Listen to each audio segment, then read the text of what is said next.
ഒരു സ്നാക്സിൻ്റെ റെസിപ്പിയാണ് ഇന്നിവിടെ കാണിക്കുന്നത്.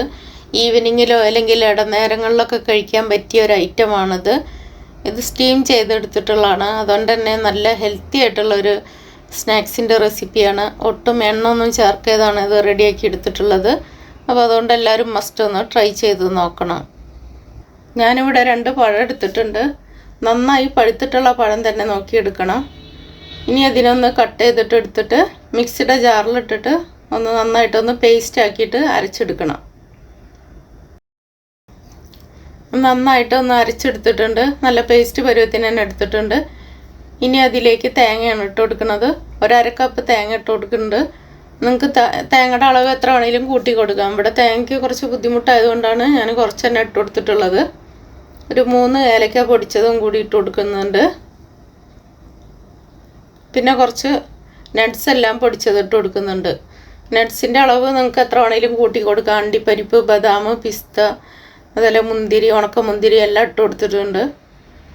പിന്നെ കുറച്ച് ശർക്കര കൂടി ഇട്ട് കൊടുക്കുന്നുണ്ട്. അപ്പോൾ പഴത്തിൻ്റെ അളവ് നിങ്ങൾക്ക് എത്രത്തോണ്ട് കൂടണം അതിനനുസരിച്ചിട്ട് നിങ്ങൾക്ക് മറ്റുള്ളതിൻ്റെ കൂടി അളവ് കൂട്ടി കൊടുക്കാം. 1 കപ്പ് റവയിൽ 1/2 കപ്പ് റവയാണ് ഞാനിപ്പോൾ ഇട്ട് കൊടുക്കുന്നത്. ഇട്ട് കൊടുത്തിട്ട് ഒരു നുള്ളു ഉപ്പ് ഇട്ട് കൊടുത്തിട്ടുണ്ട്. ഇനി ഇതിനൊന്ന് നന്നായിട്ടൊന്ന് കുഴച്ച് നോക്കുന്നുണ്ട്. എന്നിട്ട് ഇതിൽ നനവ് കൂടുതലായിട്ട് തോന്നുന്നതിനനുസരിച്ചിട്ട് ആ റവ വീണ്ടും ഇട്ട് കൊടുത്തിട്ട് ഇതിനെ കുഴച്ചെടുക്കണം. ഒത്തിരി കണ്ട് ലൂസ് പരുവത്തിൽ എടുക്കരുത്. കുറച്ച് ടൈറ്റായിട്ട് തന്നെ ഇതിരിക്കണം. അപ്പോൾ ആ റവം കൂടി ഇട്ട് കൊടുത്തിട്ട് ഞാനൊന്ന് കുഴച്ച് നോക്കുന്നുണ്ട്. ഈ ഒരു പരുവത്തിനാണ് കിട്ടേണ്ടത്.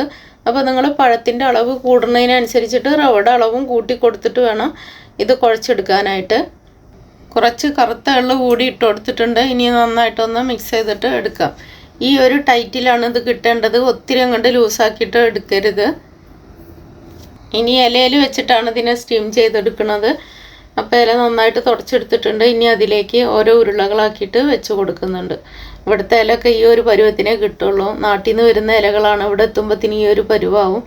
നാട്ടിലാണെങ്കിൽ നല്ല നല്ല ഇലകളൊക്കെ കിട്ടും. ഇവിടെ കിട്ടണമൊക്കെ ഇങ്ങനത്തെയാണ്. അപ്പോൾ തൽക്കാലം ഇത് വാങ്ങിച്ചിട്ട് ഇതിലങ്ങ് സ്റ്റീം ചെയ്തെടുക്കുന്നത്. അപ്പോൾ നിങ്ങൾ ഓരോരുത്തരുടെ ഇഷ്ടത്തിനനുസരിച്ചിട്ട് ഏത് ഷേപ്പിൽ വേണമെങ്കിലും ചെയ്തിട്ട് ഇതേപോലെ ഇലയിൽ വെച്ചിട്ട് മടക്കിയിട്ട് നമുക്ക് പാത്രത്തിലേക്ക് വെച്ച് കൊടുക്കാം.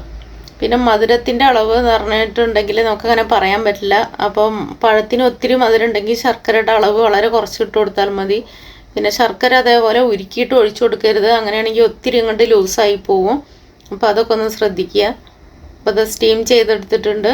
നല്ല ടേസ്റ്റുള്ള ഒരു സ്നാക്സിൻ്റെ റെസിപ്പിയാണിത്. എല്ലാവരും മസ്റ്റ് ഒന്ന് ട്രൈ ചെയ്ത് നോക്കണം. വീഡിയോ ഇഷ്ടപ്പെട്ടാൽ എല്ലാവരും ഒന്ന് ലൈക്ക് ചെയ്യണം, കമൻറ്റ് ചെയ്യണം, ഷെയർ ചെയ്യണം. അതേപോലെ സബ് ചെയ്യാത്തവരുണ്ടെങ്കിൽ അതുകൂടി ഒന്ന് ചെയ്തേക്കണേ.